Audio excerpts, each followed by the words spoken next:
QR code on the card, which links you to a short awareness video. Today's meeting takes place in a hybrid format, and I'd like to offer the following points. Before speaking, please wait until you are recognized by the chair. For those participating in video mode, click the microphone icon to activate the mic and mute yourself when you're not speaking. Select the appropriate channel for interpretation, either floor, English, or French. And for those in the room, you can use the earpiece and select the desired channel. For members participating in person or via Zoom, please raise your hand if you wish to speak. The committee clerks and I will do the best we can to maintain consolidated speaking order. A reminder that all comments should be addressed through the chair. So, pursuant to the order of reference of Thursday, June 12th, 2025, and the motion adopted on Monday, September 22nd, 2025, the committee shall resume consideration of Bill C4, an act respecting certain affordability measures for Canadians and another measure. I would like to welcome our witnesses, the Honourable Minister Gregor Robertson, the Minister of Housing and Infrastructure, thank you for joining us, as well as Deputy Minister Paul Halucha of the Department of Housing, Infrastructure and Communities. Minister, you will have 5 minutes for your opening remarks. Thank you. Merci et hello everyone. Bonjour tout le monde. Good to be with you, and thank you for inviting me here today to appear before you and speak about the Making Life More Affordable for Canadians Act. Canada is facing a housing crisis, leaving many Canadians without affordable homes. The Government of Canada is taking action to create transformational change in our country's housing system and implementing a range of measures to help lower housing costs. And as part of the proposed Bill C4 currently being studied by the committee, the federal government has introduced a number of tax measures to help improve affordability and boost housing supply. If passed, the measures in C4 would help more Canadians get into the housing market. Un exemple est le remboursement de la TPS pour les acheteurs. One example is the first-time homebuyers GST rebate, which was intended to help first-time homebuyers enter the housing market. Homebuyers by eliminating the GST on new homes up to $1 million and reduce the GST for new homes between $1 million and $1.5 million. And by implementing this measure, Canadians would save up to $50,000 on a new home. Cette remise de la TPS aidera à encourager les acheteurs. This GST rebate would help incentivize first-time buyers to consider buying a newly built home rather than a home in a resale market. In turn, increased demand for newly built homes would encourage developers to build more homes and grow Canada's housing supply. Would apply to approximately 47,000 newly built homes annually and deliver as much as $3.9 billion in tax savings to Canadians over 5 years.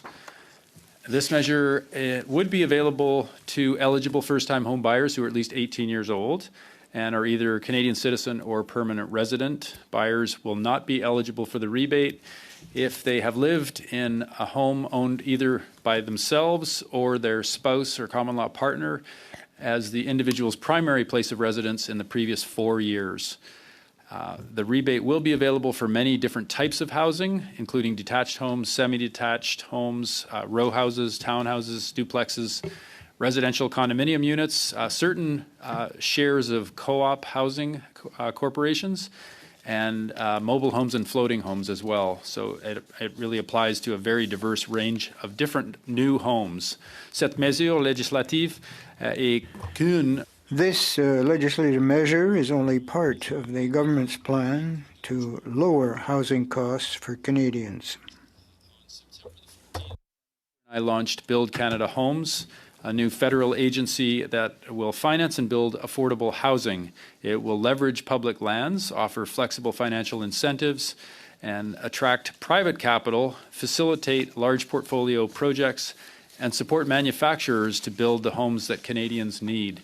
And with an initial capital investment of $13 billion, it will catalyze a more productive home building industry and support more affordable housing options for low and middle income households. We are also taking action to lower costs for Canadians who cannot or do not want to own their home. The government has already introduced a 100% GST rebate for new purpose-built rental housing, which is having a positive impact on the construction of new rental housing. L'augmentation du nombre de logements à louer permet Building more rental supply means more options for Canadians who rent their homes and will help lower rents, particularly in tight housing markets. will lower the cost for Canadians to help young people buy their first home, a dream that was attainable for their parents and grandparents' generation, and which we are working hard to help them realize. Le gouvernement de Canada s'engage à développer un The secteur. Government of Canada is committed to building a housing system that works for everyone in the country. Is he not over his Homes time? and with these He's gotta be over targeted his tax time. measures like the first-time home buyers GST rebate to restore affordability and lower housing costs for Canadians. I look forward to answering your questions. Thank you, Madam Chair. Merci. Great. Thank you, Minister Robertson. And I will now open the floor to questions, and we'll begin with Mr. Halan from the Conservatives for 6 minutes. Thank you, Chair. Minister, how many housing starts will Canada see this year? To the member, we're on track at this point, about 14% higher than last September, the CMHC number. So we're tracking north of 250,000 starts this year. If it's annualized, What's the closer number? to 280, but somewhere between 240 and 280 would be my. Your housing department says that housing starts will be down this year. The stats are from CMHC. The latest stats came in for September, which showed us tracking 14% above last September in terms of housing starts across the country. Now, your government announced back in March that you would build 500,000 homes a year. And with that announcement, if you look at the numbers, that means that you would have to build 57 homes per hour, per day, every year. Are you on track to build 50? Are you currently building 57 homes an hour? To the member, we are not. Canada is not building at that scale. That is a longer term government goal. promised we're back in looking at March. over a decade doubling construction up to that level. But that certainly will take many years to achieve, given the changes that need to be made in the industry. At this point, we don't have the labor force to manufacture at that scale, and that's why Build Canada Homes is focused on the manufacturing side to make the building of housing more efficient. When is the first year Canada will build 500,000 homes? Well, the language that we've used is over the next decade. So I think it's reasonable. It's still very aggressive and ambitious to get to 500,000 over the next decade. But that's what we need to scale up to. I mean, giving yourself that much leeway without any specifics is a little bit misleading. Can you tell us what year would be the first year over the next decade that Canada will see 500,000 homes being built in the year? The goal is to get to 500,000, to double construction over the next decade. So it's ramping up to that level. That will start to make up the ground of the gap that we have in housing supply as identified by the stats and CMHC research. Well, your own housing department, CMHC, says that housing starts will decline next year by 4.1%. How do you square that? Well, that's a projection. We can only work with the facts we have in front of us, which for September were a 14% increase over last year, or that is what we're tracking. Pre-sales are down in some markets, Vancouver and Toronto, as the examples that we're concerned about. And that's why we're pulling out all stops with Build Canada Homes with measures like this that will get more affordable housing built, that will get home ownership opportunities with new homes that the industry can build. We want to see Minister, why are sales down? Sales are, given the global economic conditions right now, I think there's a lot of uncertainty in the markets, particularly in the Minister, big cities. Are you saying global factors have something to do with Canadian home prices? Like, are you saying that we import our own land and homes? What I'm saying through the chair is that many buyers are concerned about the current economic circumstances, the tariffs from the U.S. that have been But extremely home affordability challenging was for out the of Canadian control economy. before the tariffs hit. Your government was responsible for doubling housing costs in this country before the tariffs hit. Well, I can speak from experience. In my city in Vancouver, we had a housing crisis 20 Which years ago. has one of the worst records, by the way. And 20 years ago, that affordable housing crisis was already impacting us, and we saw for 10 years the Harper government do nothing to make housing more affordable in my city, and that Housing problem was has half the proliferated. cost when the Harper government was in. And it doubled. In Vancouver, you look at the housing After market you between became mayor, 2005 yes. and 2015. Well, There was housing costs have dramatic doubled rise. since 2015. And And Minister, respectfully, your government spent $89 billion on housing, supposedly, to make housing costs come down. Rents and mortgages have doubled since your government spent more than $89 billion. Now your government is creating a fourth bureaucracy after the first three were responsible for doubling housing costs that made sure that young people lost the dream of home ownership. 9 out of 10 have given up on home ownership. And unless someone has the bank of mom and dad in this country, they don't have enough money for a down payment on this house. If the first three bureaucracies failed and you spent more than $89 billion to accomplish all that, what's this fourth bureaucracy going to do? through the chair, I am very confident that Build Canada Homes, with an initial $13 billion investment, will be able to make housing more affordable for Canadians. We are Last seeing, 10 years of your government have proven wrong. through the chair, I was elected 6 months ago, and so the government that I'm part of now is rolling out this tax measure to save first-time It's all home the same buyers ministers, it's all the same $50,000. policies, so we don't believe that there's anything new. This is a new tax measure through the chair to save first-time home buyers $50,000 on a new home. Okay, and I that have, will I have help limited time. with I'll ask you affordability. one last thing. CMHC executives received bonuses every year, even though housing starts decreased. And housing has doubled in this country. Can you confirm if CMHC executives will receive bonuses this year for doubling housing costs? Very brief response. Through the chair, I can get back to the member with those details. I haven't seen the latest on CMHC bonuses for the year. Please, Great. please, Thank we you, expect you to Mr. get Hill, back. and that's time. Thank you, Minister. I'm going to go now to Mr. McDonald for the Liberals for 6 minutes. Thank you. Thank you, Madam Chair, and thank you, Minister, for coming today. I wanted to talk about, you were fortunate enough to get to PEI this summer and meet with stakeholders in my community of Stratford, in my riding. We heard many different things there that day, but in particular, we heard that PEI in Atlantic Canada is doing well with affordable housing, but there's a need for more the deep affordable housing. So those not-for-profits, co-ops, and such buildings. What is in the Build Canada Homes program that will allow us to speed up the building for those people that need the deeply affordable homes? Thanks for the question to the member. Build Canada Homes will be partnering with governments at all levels, so hopefully we see the government of PEI come forward with proposals and opportunities to build affordable housing in partnership.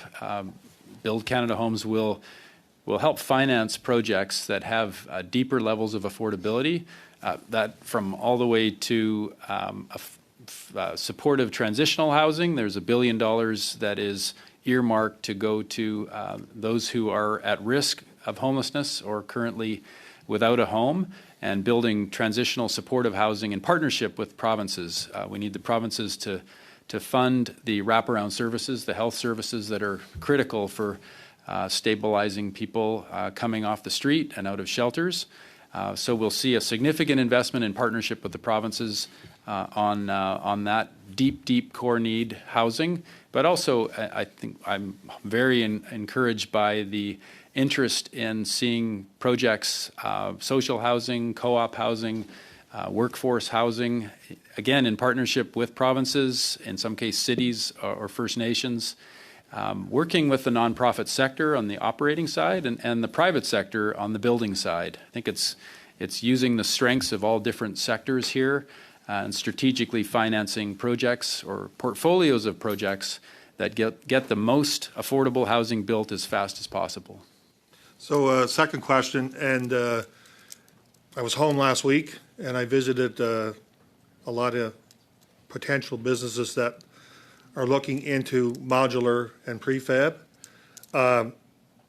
What is in our program that we've announced that's going to help leverage dollars for modular and prefab construction, particularly in Atlantic Canada, where they applaud what we're doing on skills trading, but that's going to take some time to develop a workforce to address the stick building that has been going on traditionally. So what specific have we announced that will deal with promoting modular homes and prefab components for house building? Yeah, thanks to the member for the question. We're seeing opportunity with factory-built housing components, in some cases entire modular homes, and in many other cases it's components like walls and floors, kitchen and bath pods, different pieces of homes that can be manufactured in a factory and then assembled rapidly on site. We are looking at having criteria in the Build Canada Homes investment policy that maximizes the content of manufactured products, Canadian manufactured with Canadian materials, Canadian workers, Canadian building technologies. We want to see all of that advance as part of investing in the Canadian economy and accelerating the construction of housing. We know we can manufacture in a factory year-round, literally 24/7, 365. So very efficient, as with all other products, basically that we have. We manufacture them in factories. We need to be shifting our home manufacturing into factories, and we're seeing less than 5% of Canada's housing stock is actually manufactured off-site in a factory. In Europe right now, I think the leader is Sweden, with almost 50% of their homes manufactured in factories. So we need to catch up. We need to see our manufacturers advance their technologies and create more jobs. That'll help with productivity. Fewer workers working in factories can produce a lot more homes, which speaks to the earlier question about doubling housing construction. The only way we can do that is if we invest and support the manufacturing industry to be more productive in putting homes together. Thanks, Mr. McDonald. You have 1 minute left. How long? 1 minute. 1 minute? Okay, thank you. In regards to a lot of the smaller municipalities that are in ridings like mine in Atlantic Canada, they face capacity challenges when it comes to the planning and the permitting and the environmental assessments. What are we doing to help those communities accelerate house building so that we've heard from speakers here for the last 2 or 3 sessions of our committee that talked about development costs. So how are we addressing that for Atlantic Canadian developers and communities? There are a number of ways that we can address the challenges with approval times and the cost of building. Our government is looking at reducing development costs, the charges that many local governments apply currently. You could wrap up that thought in about 10 seconds. Okay, so reducing development costs is one piece of the puzzle. Design standards, we just relaunched the CMHC Housing Design Catalog last week with detailed designs that can help local governments as well fast-track approvals. Thank you, Minister. On va suivre avec Monsieur Garon du Bloc québécois pour 6 minutes. Merci, Madame la Présidente. Thank you very much, Madam Chair. First of all, welcome to Parliament, Mr. Minister, and congratulations on your nomination to the position. Over the past 4 years, 4 provinces have lost some of their credit rating. BC, for example, New Brunswick, Ontario, Quebec, and these credit bureaus mentioned that there's nothing left in the federal envelope to assist these provinces. Now, if we don't have the infrastructure required, sewers, streets, have you asked the Minister of Finance to indicate and include an unconditional envelope, as it were, to assist with the programs of the provinces who need that help? Well, thank you for the question. Details of your question, I can't speak to. The Minister of Finance is directly responsible for that. My part of this bill is very focused on the tax break for new home buyers and the opportunity for new home buyers to qualify for up to $50,000 of tax break. Vous avez tout dit ça dans vos remarques préliminaires. Well, you indicated all that in your preliminary remarks, but as the Minister for Infrastructure today, for those provinces that have lost their good credit ratings, you were mayor of BC, and can you add nothing to this conversation? You're going to reread the text of the bill to me. Merci pour la question. I'm here to discuss the bill for first-time homebuyers and the opportunity to reduce the costs of homes for new homes for first-time homebuyers. I will say on the infrastructure front, housing infrastructure is critical. We can't build new homes without the housing infrastructure. Mais vous avez, c'est critique, mais vous avez rien à nous dire là-dessus. Je comprends. Well, it's a critical situation, but if you can't add anything, okay. The Bloc Québécois requested that infrastructure support. You're talking about affordable housing. What's the threshold for an affordable house in Canada? Is 30% with Build Canada Homes, the criteria we're looking at is 30% of gross income. So we want to see housing costs be less than 30% of gross income. And to your infrastructure question, we have several funds that we are working with provinces. L'enveloppe est vide. On est rendu à la prochaine question, Monsieur le ministre. L'enveloppe est vide. Vous n'avez pas fait de représentation. But the envelope is empty.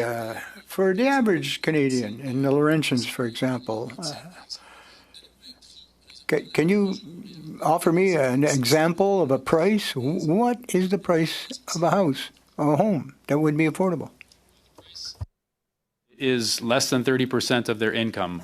We're no longer doing area-based pricing and affordability indexes. We are doing it based on an individual's income, so that it can be consistent through different markets. It will be responsive to people's ability to afford a home, and make sure that it's less than 30% of their gross income. And there is still infrastructure funding in the Canada Community Building Fund and the Canada Housing Infrastructure Fund that I announced several of those last week, and we will be continuing to invest in infrastructure for housing. Merci. Je suis convaincu qu'une personne à ma circonscription va comprendre votre réponse. Well, I'm convinced that anybody in my riding will understand your answer. So, Minister of Finance says he's trying to coordinate the budgetary cycle with the construction seasons cycle. How is he going to do that? Merci pour la question, Monsieur Garon. So the construction season obviously starts in the springtime as the weather warms up. So we want to see approvals through the winter of financing so that construction can begin in the spring rather than approvals in the spring. Vous avez une bonne réponse, c'est bien, ça nous a pris 4 minutes 30. Okay, that was a good answer. It took 4.5 minutes. Now, we'll begin in the spring, it finishes early winter. Now, is that why you didn't table a budget in the spring? And now we're waiting for winter. We're on the edge of winter now. And once again, at the end of the construction season, they still don't have any kind of return or refund. Investment through the course of the year. Certainly since I became Minister of Housing in May, we've made significant investments in housing and infrastructure to support housing that goes into next season. But I think to the member, we need to be focused on manufacturing as well, so that we can be manufacturing year-round and then construction during the warmer season. On parle de C4, Monsieur le Ministre. Well, we're dealing with Bill C4 now. So you came to Parliament in the spring, and you carried C4 with the support of the Conservatives. Now, what was more important for infrastructure was pipelines, and the people who have a property today are excluded from that. And it's like tying both shoelaces together. Now, we're broaching winter now, but now you're proposing this program. Now going to go on to the second round of questioning, and we will be beginning with Mr. Gunn from the Conservatives for 5 minutes. Thank you, Chair. Minister, do you believe the housing market in Canada has become more or less affordable since the Liberals were elected in 2015? Through the chair, housing has become less affordable probably since the day I was born. By nature, it has increased over many decades, and certainly over the past couple of decades since my first election in 2005. On the West Coast, prices were escalating quite dramatically, as you would know. Do you think the policy decision by the Liberal government to effectively double or even triple immigration rates into this country contributed to the rapid increase in prices and the corresponding decrease in affordability? Through the chair, I can't speak to the immigration policies that precede my time here in Ottawa, but you think it had an effect on price? I mean, you're the housing minister, so you think the rapid increase in immigration negatively, or increased housing prices and negatively impacted affordability? Through the chair, there are a number of factors that affect housing affordability. Certainly, interest rates escalating over the years. Is immigration one of them? Immigration is a factor. There are a number of drivers depending on how much we're building and how many people are in the market. So you would acknowledge the rapid increases in immigration rates decreased housing affordability in Vancouver and other cities across Canada? I would certainly acknowledge there are many factors that have made housing less affordable across the country, including the federal government for several decades not investing enough in non-market housing. Do you think the policy to double or triple immigration rates was the right one as it pertains to housing prices? Through the chair, I'm here to talk about the first-time home buyers tax break on GST. So that's where I want to focus my remarks. That's why I'm before the committee. You have no opinion on, as it pertains to immigration rates, as you're Minister of Housing, so as it pertains to housing prices. You've got no opinion on the matter. Exactly. I'm the Minister of Housing and Infrastructure, and I'm here to speak about the first-time home buyers tax break. Okay. What city or major city, what major city in Canada would you say has the worst housing affordability in Canada right now? Through the chair, well, our housing affordability markets, Vancouver and Toronto, have both had the most challenges in recent years. Vancouver recently was called the third least affordable housing market in the world. As the former mayor of Vancouver, do you find it somewhat ironic that you were chosen to now lead this policy file on the national level?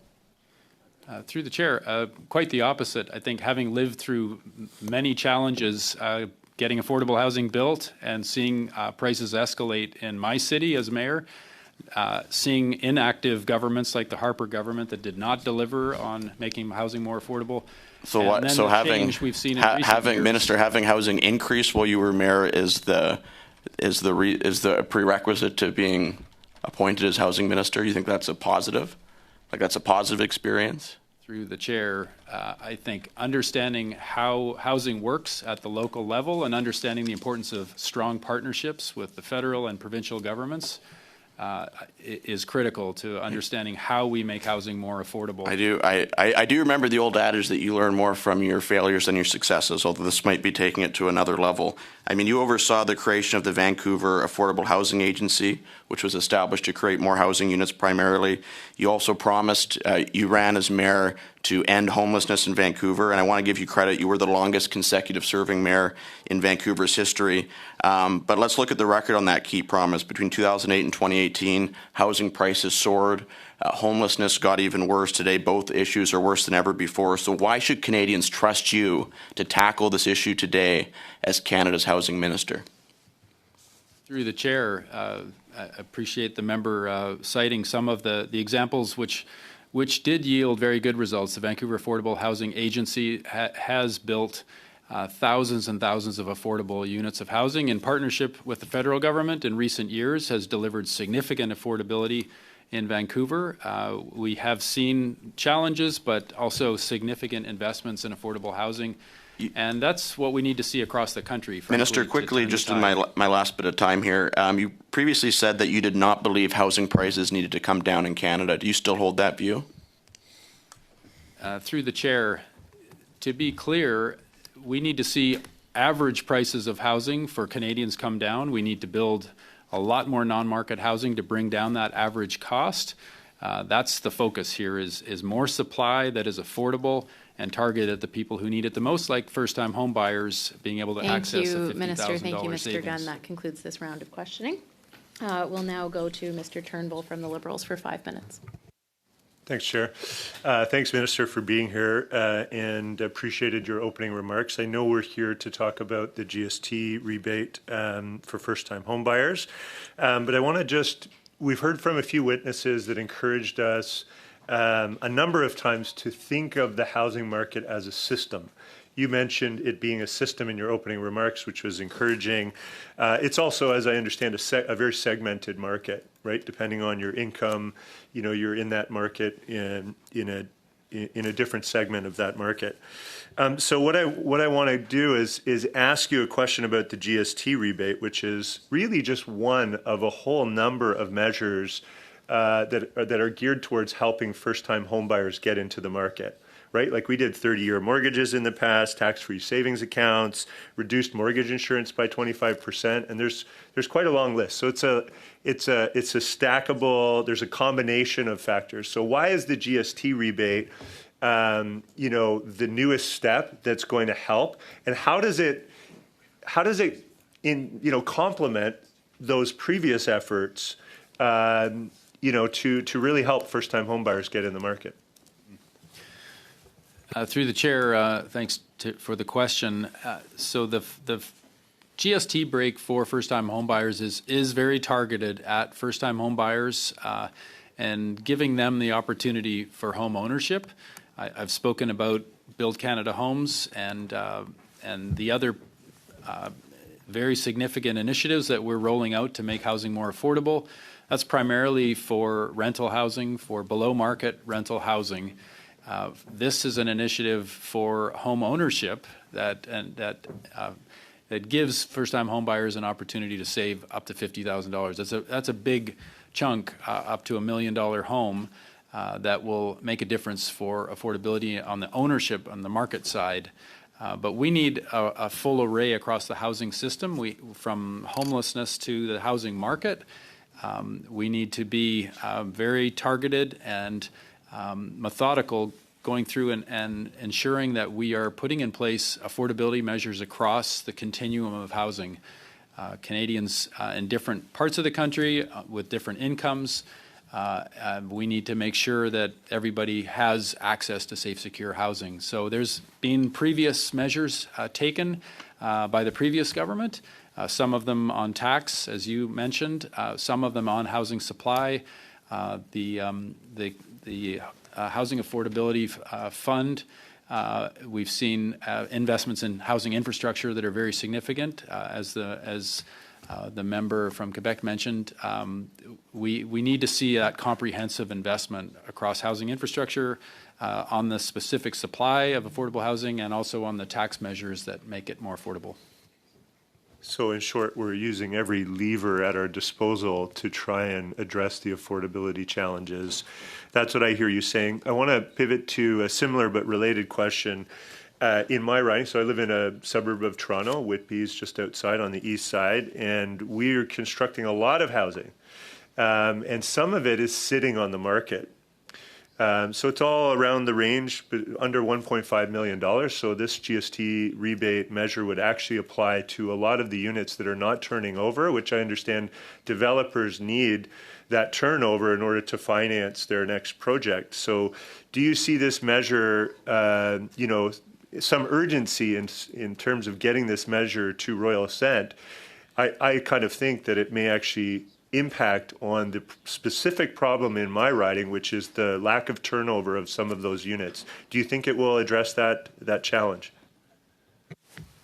Through the chair, yes, I think it will help. It's a targeted measure to get up to 47,000 homes a year into the hands of first-time home buyers, save them money in the process. We do have a glut of supply in Toronto and the GTA market and Vancouver as well. Be good to see many of those homes sell to first-time home buyers in the near term. And I think the sooner that this bill can be moved to royal assent, the better. I think I'd urge the committee to advance this ASAP so that we can offer both first-time home buyers and the developers on the market side the opportunity to move that housing, that stock of housing that right now is not selling. It's on the market, not moving. And as the member stated, we need to see those sales so that more new homes can be built. Thank you. Thank you, Mr. Turnbull. On va tourner vers Monsieur Lefebvre et je comprends que vous... Oh, pardon. Oh, I'm sorry, Monsieur Garon, your turn again. Thank you, Chair. Now, you've had a number of tough questions from your Liberal colleagues, and we're going to give you some easier questions. In Quebec, le Bloc québécois tabled their non-negotiable demands to improve the budgets. The refinancing, for example, for the accelerated construction of homes in Quebec, we want an unconditional envelope for Quebec. Are you convinced, as ministers, that this is a reasonable demand? Pour la question. Thank you for that question. That housing in Quebec involves a distinct context, including M30, M30, which we are committing to working respectfully within that framework. We're going to be working closely with the Quebec government and all provincial and territorial governments on Build Canada Homes. That is where we are seeing the most significant investment and partnership with provinces and territories. Précisément sur l'initiative de construction rapide. Now, on the accelerated building, is it a yes or no? Is it a good idea, not a good idea to increase that budget? It's not a hard question. Is the member referring to the Housing Affordability Fund, the Housing Accelerator Fund? C'est l'initiative de construction rapide de logement. The Accelerator Fund. Now, the only program that's actually working and working well.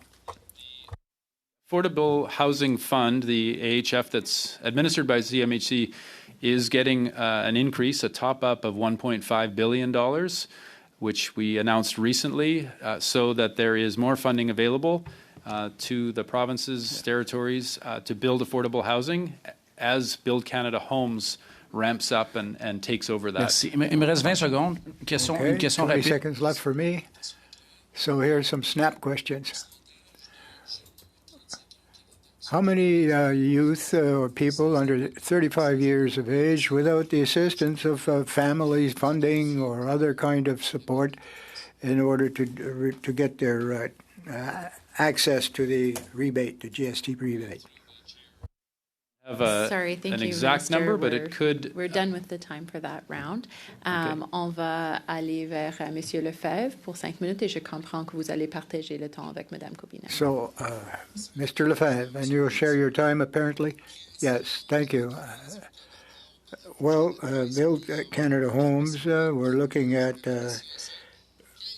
billions of dollars. What is the average cost of each of these homes, the doors, let's say?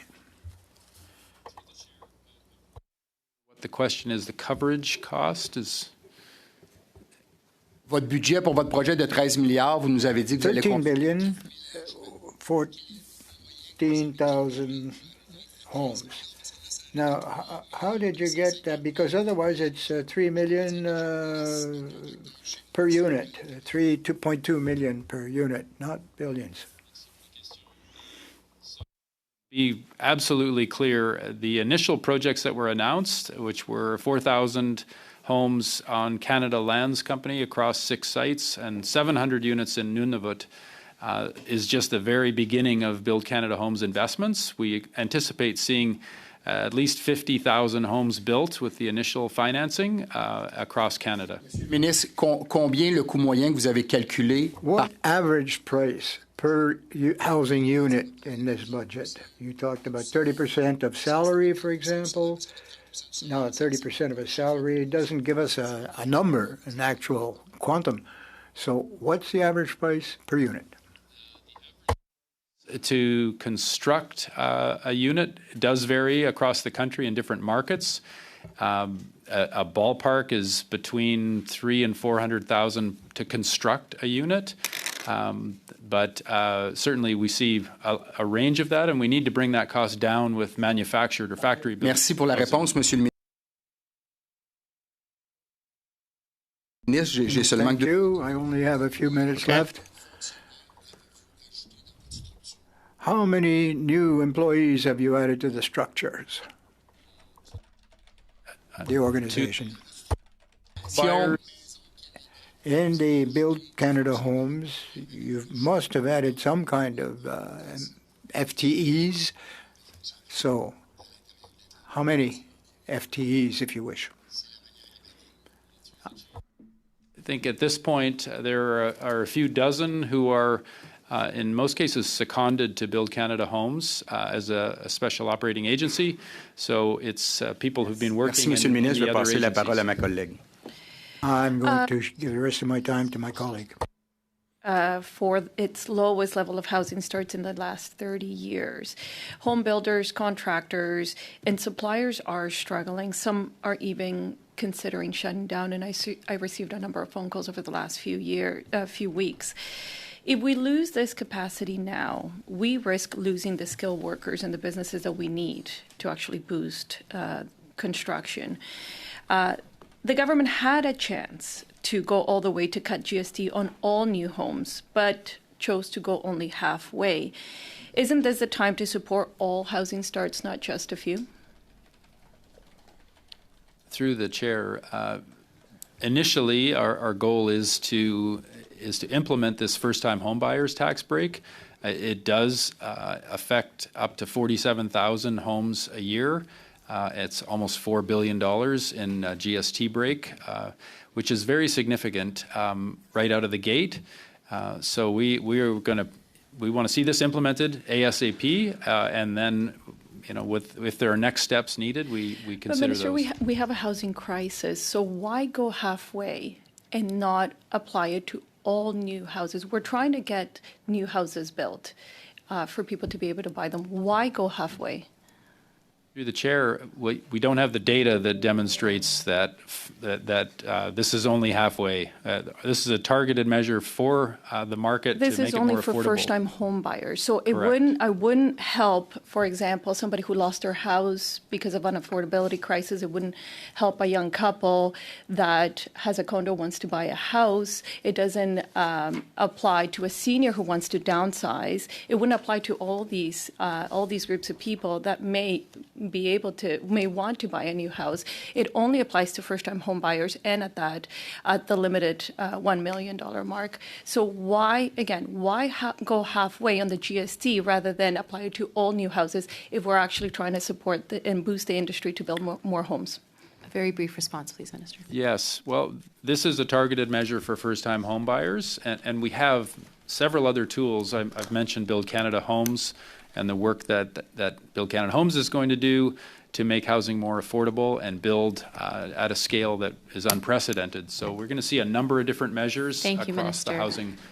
We'll go now to Mr. Sawatsky from the Liberals. Thank you. Thank you, Chair, and thank you, Minister Robertson, for coming today and all of your work so far on the housing.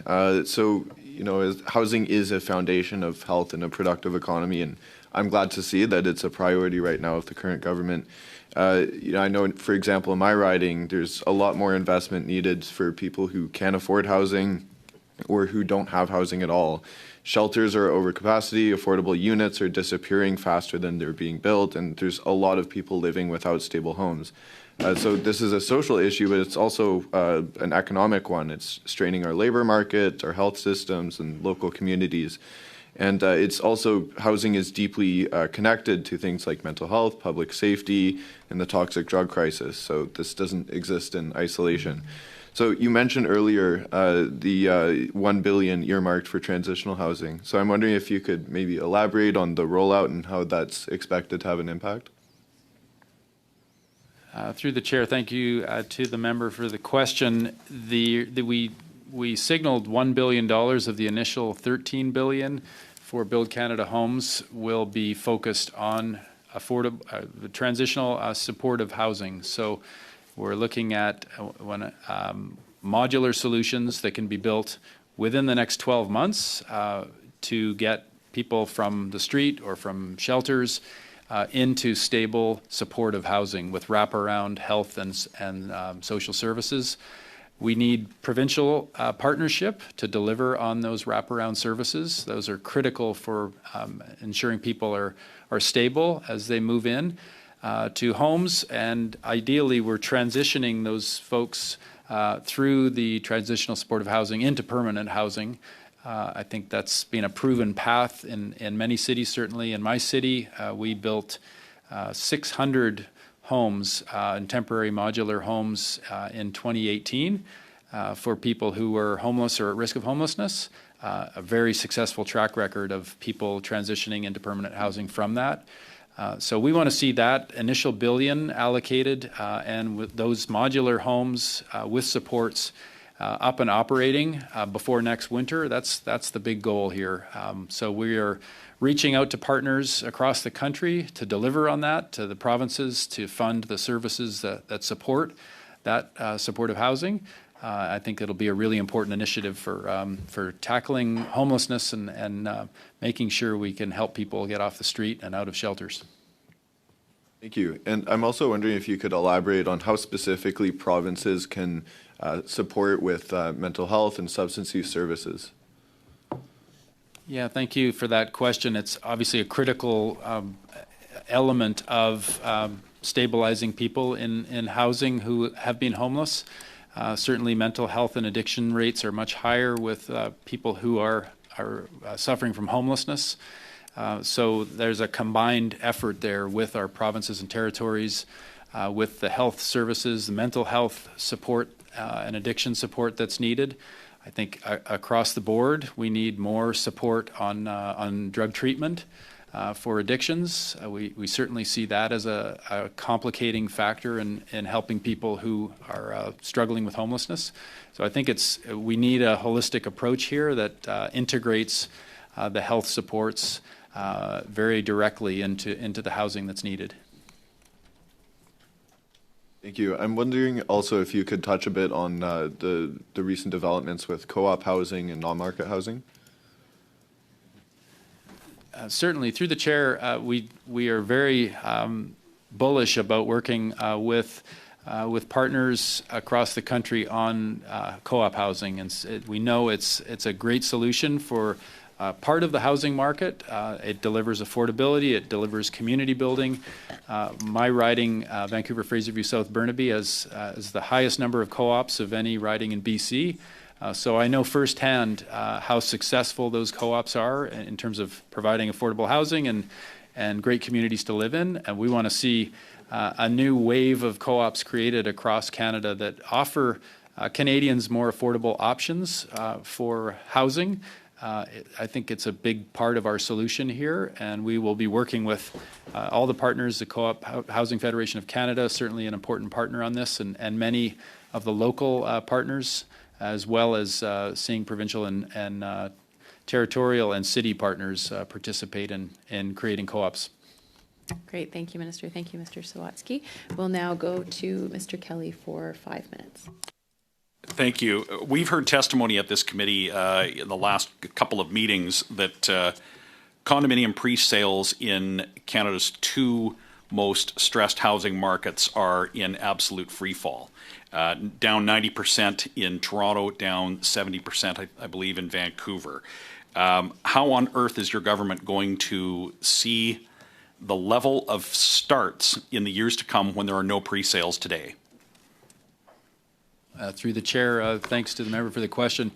It's certainly a big concern for all of us who are tasked with making housing more affordable in Canada. This supply glut in Toronto and Vancouver has been building for a number of years. This isn't something that the government can solve overnight, but the first-time homebuyers tax break on GST could represent up to 47,000 homes that are purchased by first-time homebuyers getting that $50,000 discount. Minister, it would seem that the cost of construction is so high that builders cannot build at a price that consumers can afford. This is the legacy of your government. This is a problem that has been creeping in for the last 10 years. You have now sellers who can't sell and buyers that can't buy. Will you're going to need more than what is contained in this bill to address the affordability. Productivity in this country is stagnant. Per capita GDP is the same as it was 10 years ago when this government took office. So how will you possibly achieve your housing goals in this environment where wages are stuck and costs are too high?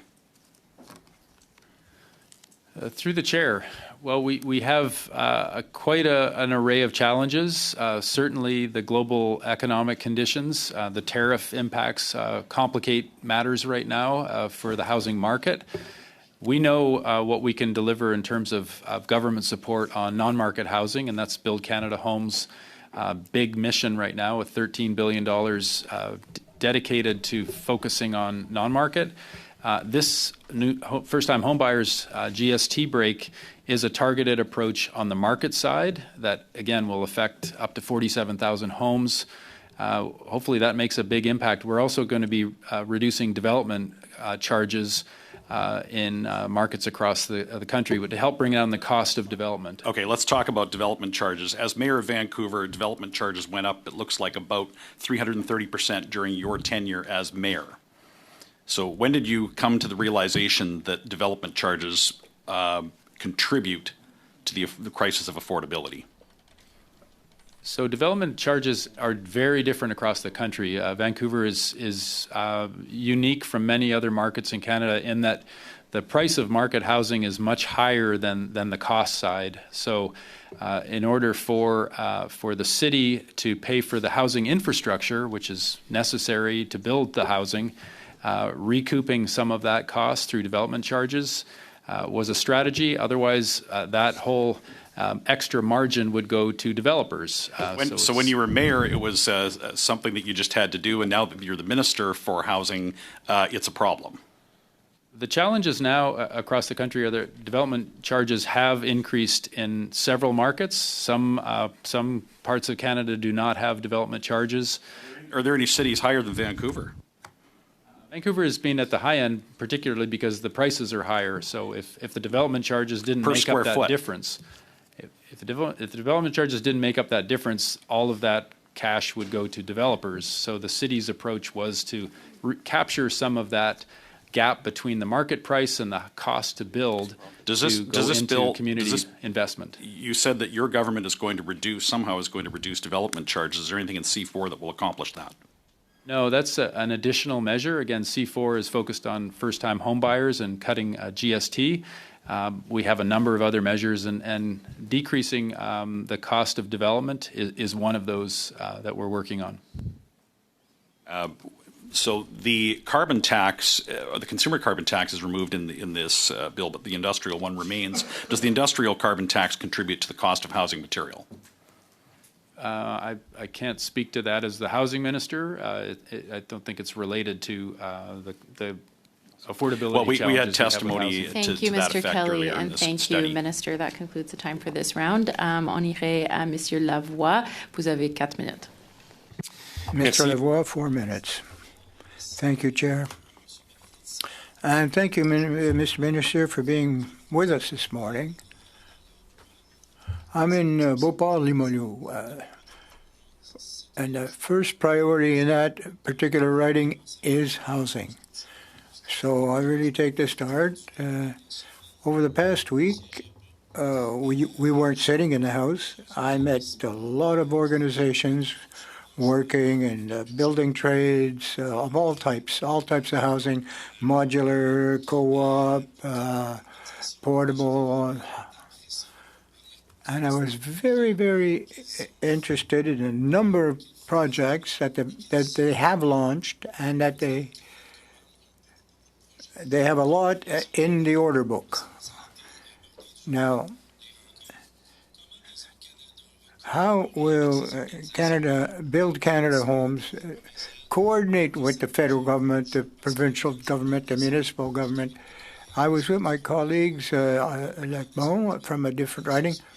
The solution is there with these organizations. They're ready to play. There we go. So how are we going to make the thing fit? Merci pour la question. Thanks for the question. Through the chair, partnership is essential to delivering. No one level of government can solve housing affordability.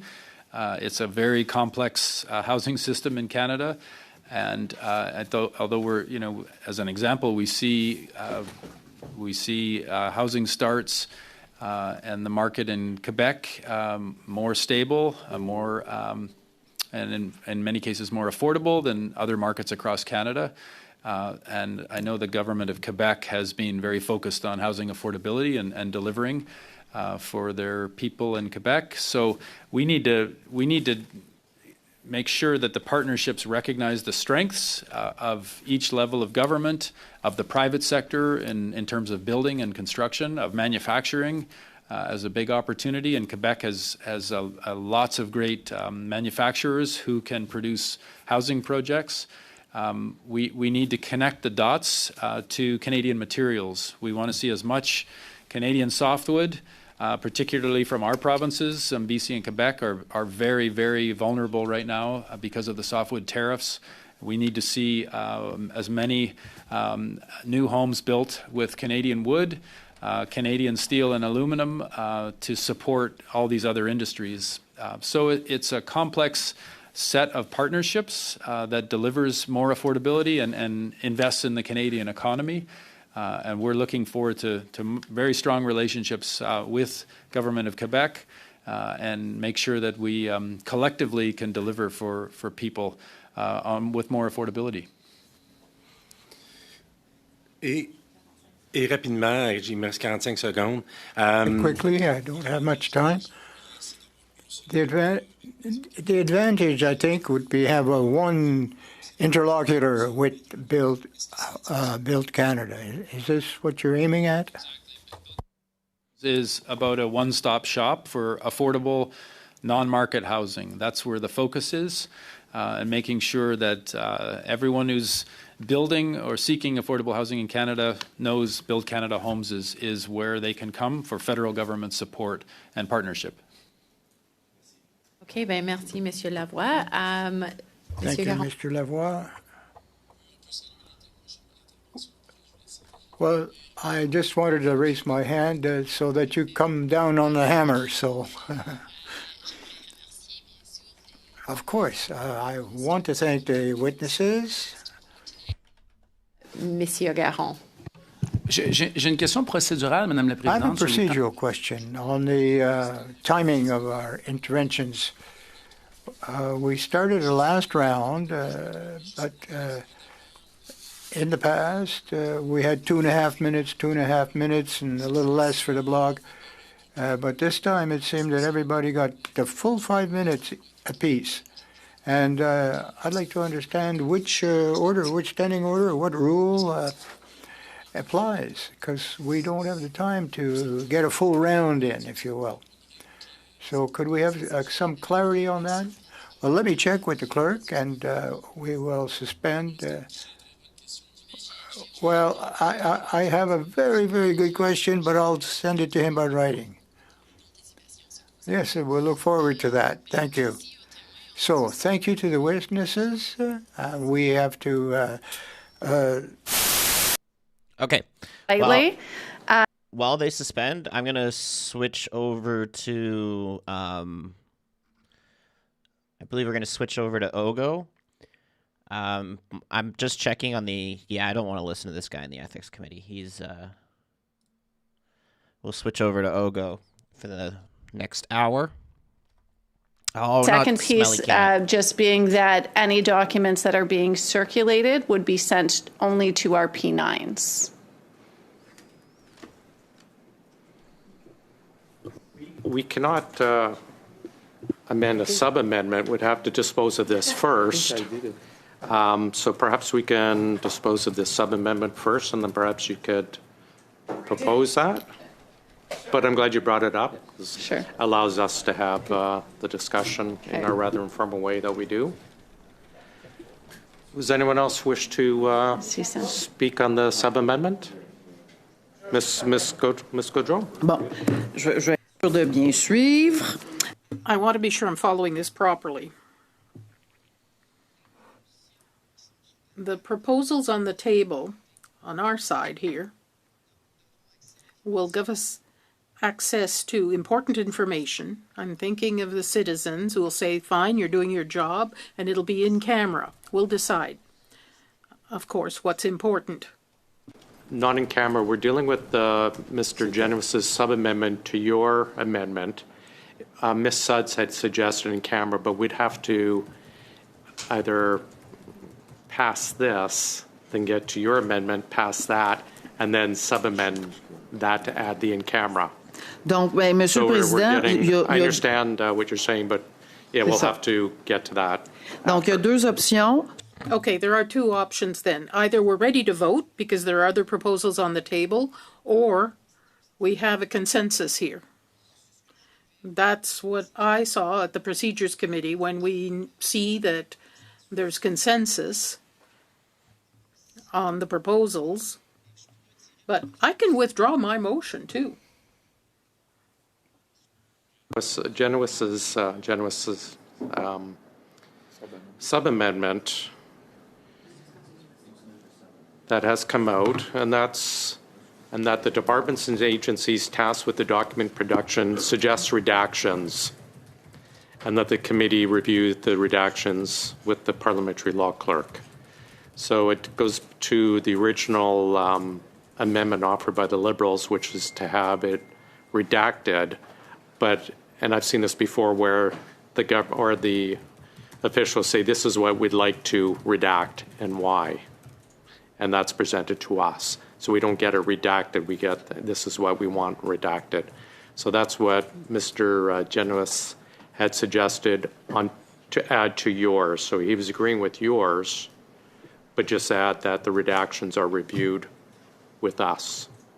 Mr. We can add, it's not specified, but we can add that after the fact.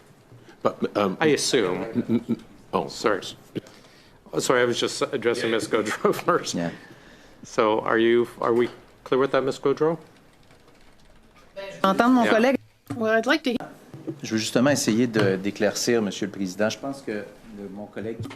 My colleague, Mr. Genuis,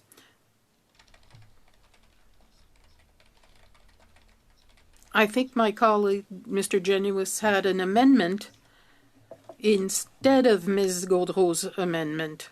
So it's not a sub-amendment, it's to completely replace Mr. Genuis's amendment.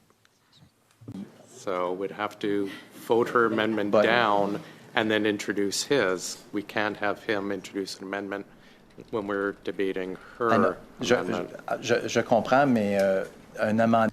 I understand that, but an amendment cannot replace or completely replace and do the reverse of what another amendment here. The sub-amendment is not in order because it completely changes. It completely abolishes Ms. Gaudreau's amendment. I just want us to make sure we understand here. Yeah. So, Monsieur le Président, juste pour.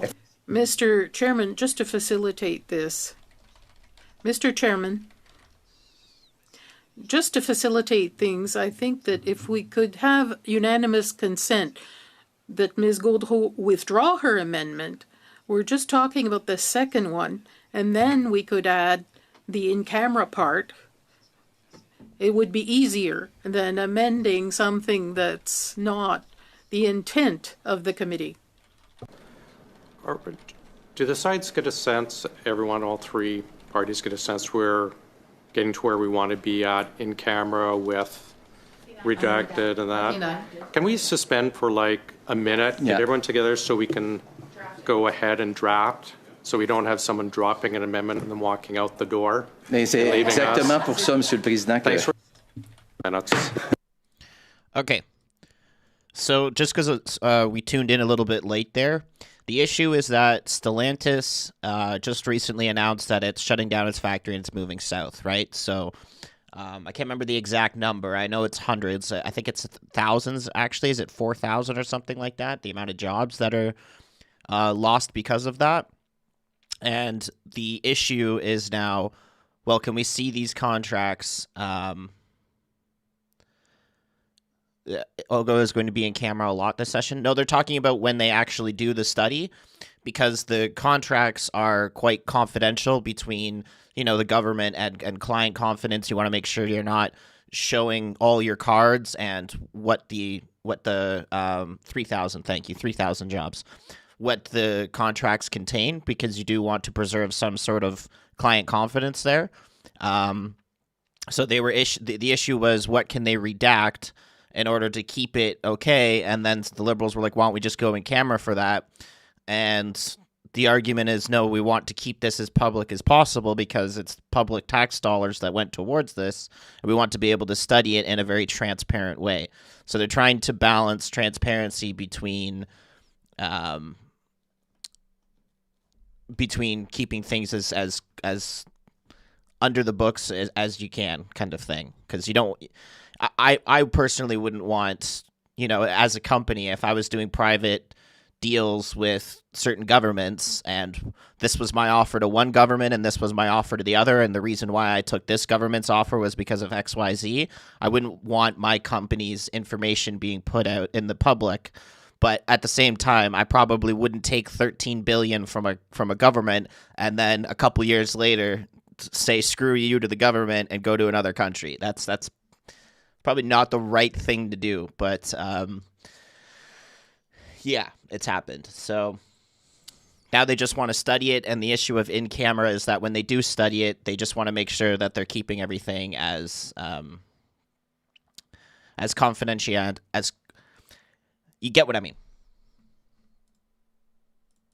Not explaining it as properly as I should, but I think I articulated that as best as I could in the morning. We can see what ethics is doing for a minute here. I know they're talking about changing the Conflict of Interest Act. To furnish us only with those details. The week has passed. It's the 20th of October. I would propose that that by the 29th,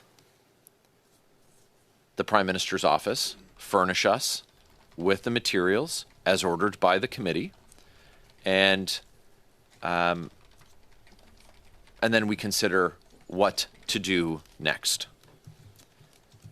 But it really is a binary. Either we accept that we can order, that we have those powers, which are established, or we accept that we don't. And we do have those powers, and it's important that they remain protected because they aren't ours. They don't belong to me. They belong to parliamentarians. They belong, to members of the House. They belong to future members of the House as they belong to past and current members, and we need to protect them. And so, let's just. I think that the original order was for a week.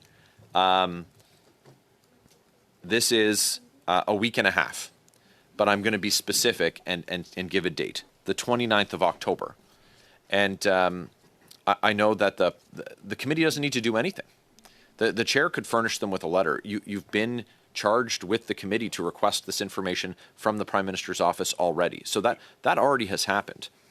But I know that their parliamentary affairs team, that they're logged in, that they're watching the meeting. They know. We don't need to pass another motion. We already did. Members of of the Prime Minister's party sit on this committee, they can let him know. Prime Minister, we've got a week and a half just to respect the rights of members of the House of Commons and committees of the House.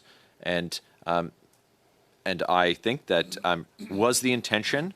If the intention was for to satisfy this motion, if that is the spirit with which they wish to approach it, then we'll have the documents by the 29th. And if it's not, then it's a matter of contempt that should be referred to the House for consideration. And so let's just appeal to everyone's better angels and see if we can't get this done by the 29th. And if not, then I would bring a motion to the committee to refer the matter to the House.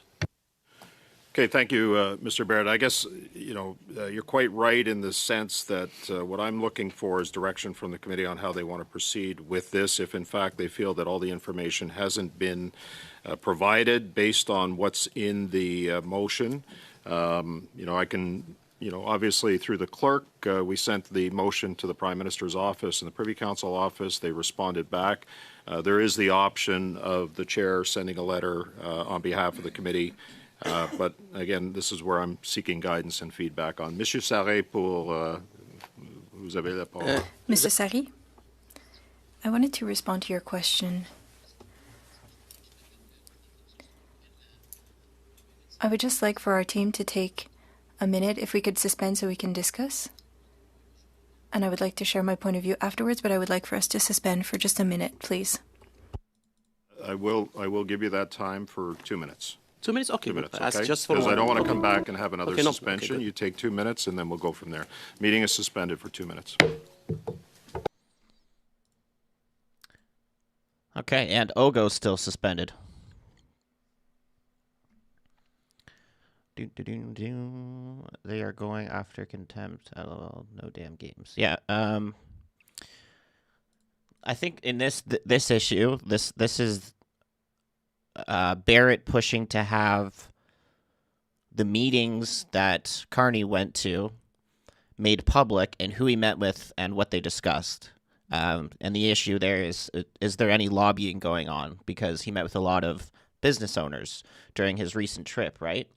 And he didn't tell anybody. Like, he was asked by a reporter, "Who did you meet with?" And he's like, "Oh, I met with leaders of." He couldn't name any specific people. And we should be knowing what our prime minister is doing. On that note as well, he hasn't released his itinerary since Friday, so we don't even know what he's doing today. He's supposed to release a daily itinerary, or the PMO is, somebody in his office, is supposed to release an itinerary showing what he's doing at what time and where. And he just hasn't released one today. Didn't release one for the weekends either.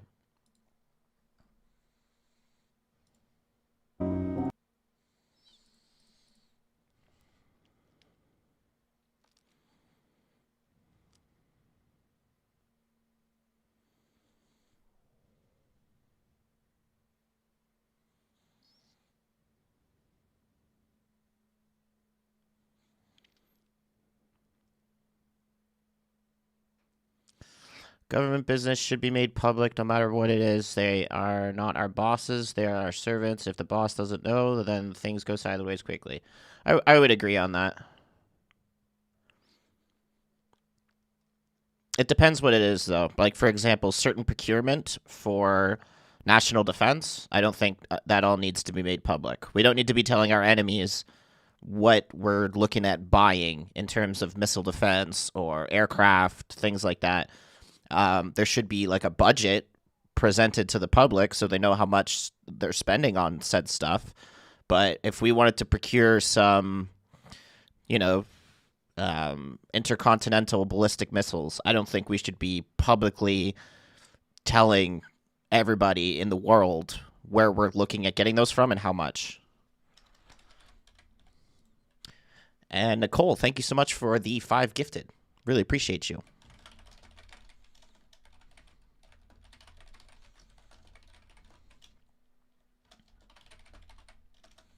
If you got a membership from Nicole, try to give her a thanks. What budget? Yeah, I know. What budget? Well, we're supposed to be getting one in, a couple weeks? I mean, if they even give it to us. Let me check. Is OGGO back? Nope, they are still suspended. Both still suspended here.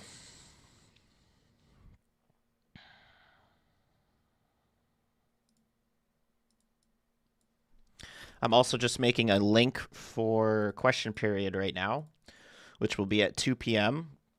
I don't suspect Carney's going to be there, and I can't confirm or not if he will be because his itinerary is not released for today. After that, we will be covering another committee at 3:30. CBC is getting called in for an hour to testify on,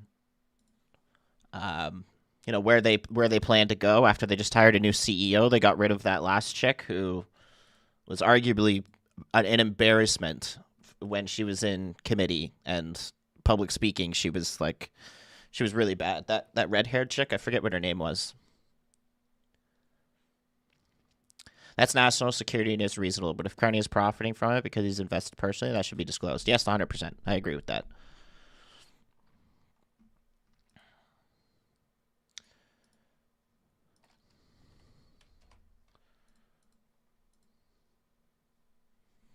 They are still suspended in both committees.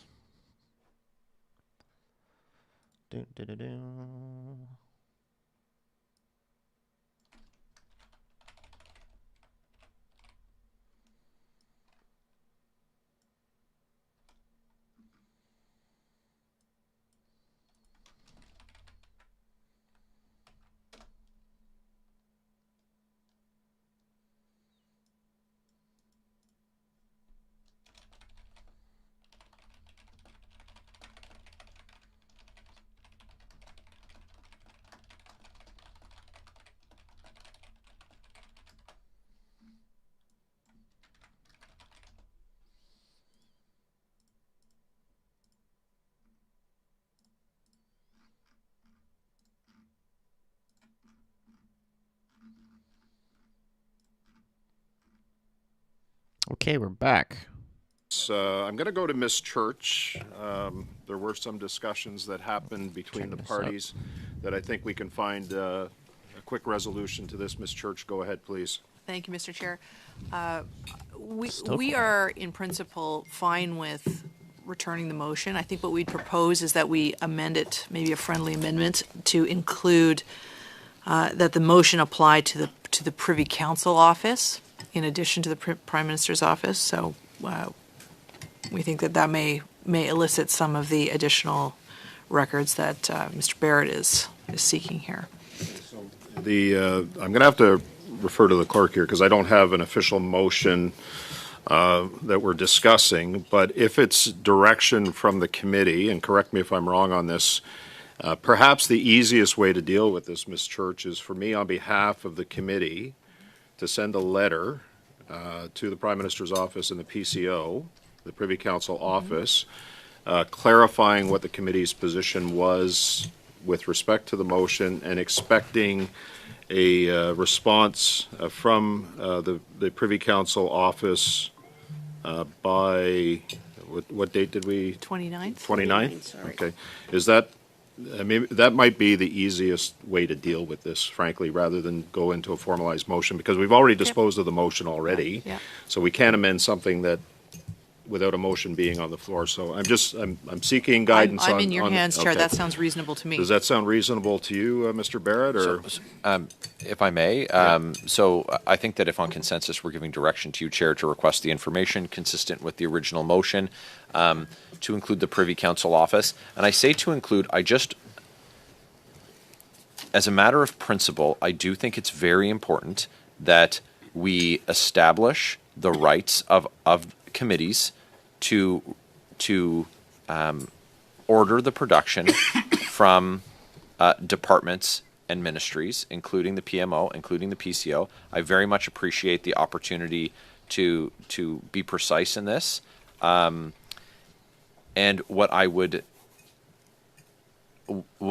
would be disappointing, but also damaging to the rights of committees and members would be if we later found out through an access to information request filed by a journalist or a member of the public that there were records in the Prime Minister's office. So what I would say is, and again, I think that that this is the kind of good faith that when I said, like, let's do this in a week and a half, this is exactly what I was hoping for. That this is the Prime Minister's office, that it includes the Prime Minister's office and the Privy Council office. Because if all of the records, or 99% of them, are domiciled in PCO, great.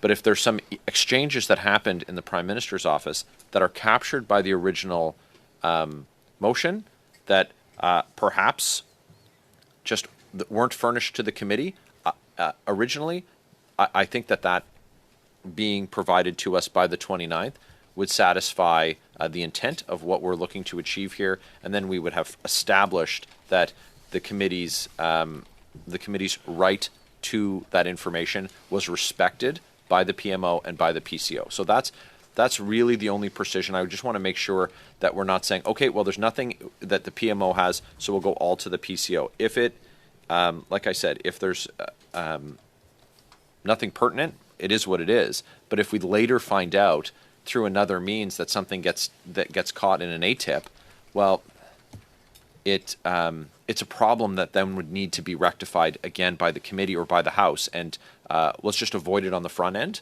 And because I think that the spirit of what's being proposed by Ms. Church is exactly in line with what the committee,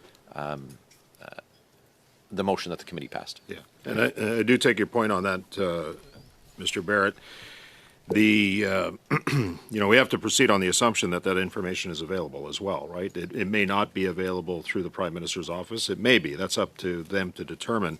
But the one thing that the motion did not call for, and the spirit and intent of what Ms. Church is saying now, excuse me, is that we do include the Privy Council office in this. So that's where we're at. So, I can, if it's the will of the committee, and I think this is the easiest path forward, to write a letter to both the Prime Minister's office, the Privy Council office, reiterating what was in the motion, what the request of the committee was in the motion, and ensuring that information be provided to the committee by October 29th. I think that would be the proper course of action here. Indeed. So, Monsieur Thériault, suivi par Monsieur Sari. Followed by Mr. Sari. Thank you, Chair. I wanted to raise a rule that I had brought up previously at committee. That we need to have the highest level of transparency, given that this is an unusual situation, never before seen here in Canada. And so, for travel, work meetings, and witnesses have told us that ethics screens are only worth as much as the transparency that are associated with them. And so, if the Prime Minister has nothing to hide, he should be able to respond. And I believe that the 29th is a reasonable date to respond to the request by the committee. And I agree with you taking those steps. See, Monsieur Thériault. Thank you, Mr. Thériault. Mr. Sari, I might give the floor to Ms. Church because I wanted to come back to the main issue, but I would like to come back to the question regarding the directives. Ms. Church? No? Okay. Okay, alors je reviens sur la question. All right, so I'll come back to the main matter at hand, Chair. And I'm happy that you asked what we would like to do. When I heard the updated request by Mr. Barrett,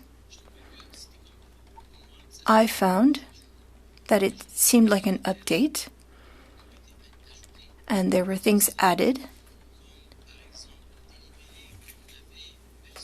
wording that we had received, and you are a chair with a lot of experience, and I appreciate how this committee works, but we need to be more clear in our wording so that we leave little room for interpretation. Because with this back and forth, it leads us to wasting a bit of time because we received what we had asked for. That is what the Prime Minister's office gave us.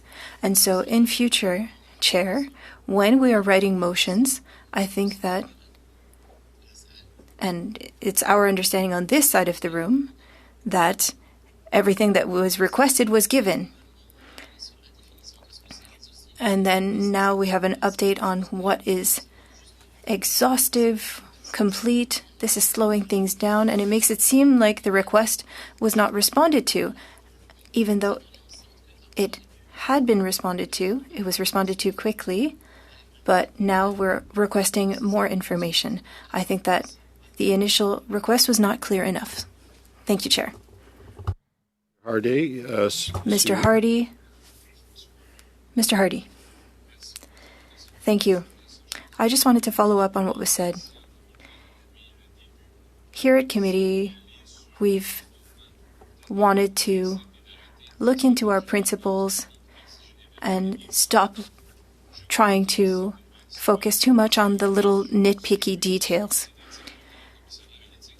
The Ethics Commissioner, who was here the other day, stated that there were too often meetings where there were no minutes taken, people were meeting and speaking about matters of national interest, and we're not aware of that. And so, in response to all of that, we're making a request that seems to be clear. We want to know what's happening in these meetings. If the Prime Minister is meeting with influential people to build a stronger Canada, like he says, he should have nothing to hide. Tell us what happened. The Ethics Commissioner and the Lobbying Commissioner states that that was too much.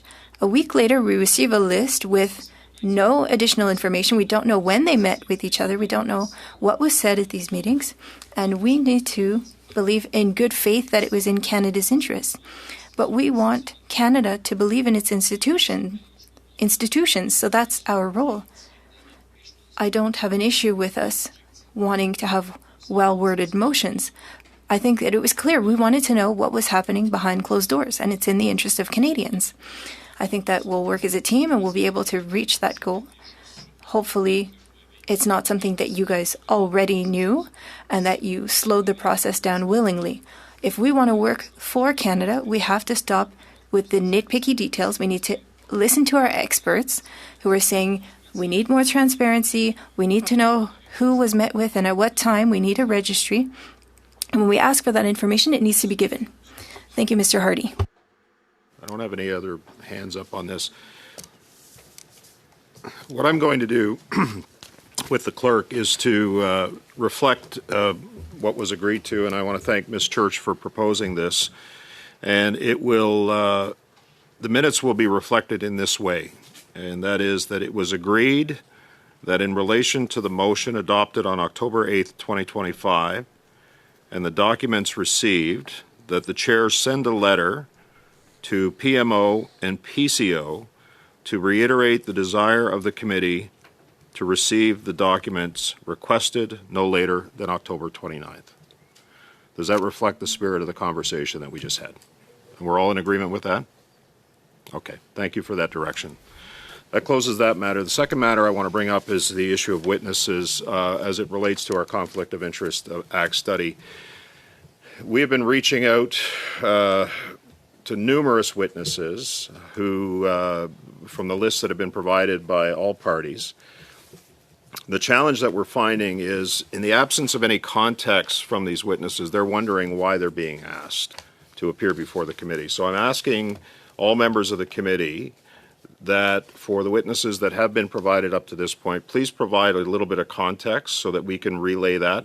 Oftentimes what I've been finding is I've been answering questions that the witnesses have been asking us of the context of why they're coming or why they've been asked. After that, some have agreed, some have not agreed to appear. So I just need that context, okay, for the sake of the clerk and the analysts when they invite the witnesses to appear.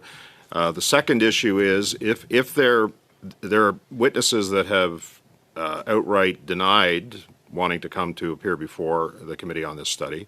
So if there are other witnesses that you would like, please furnish them to the clerk as soon as possible. Okay, so we do have a list of witnesses that are lined up for the next couple of weeks, but they're not. The list is not reflective of the original list that has been supplied. They are the names that are coming and the witnesses that are coming are people who've been on the list, have been proposed by committee members and parties, but some of them will not be appearing before the committee. So if there's anybody else.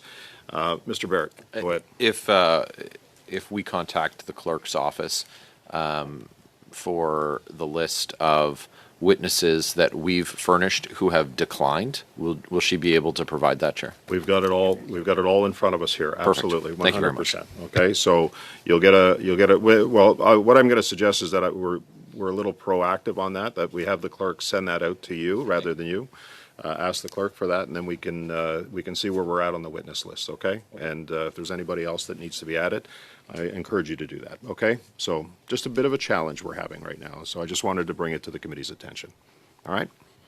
No other business. I want to thank you all for your attention. Thank you to the clerk and the analysts and the technicians. This meeting is adjourned. Thank you. Okay.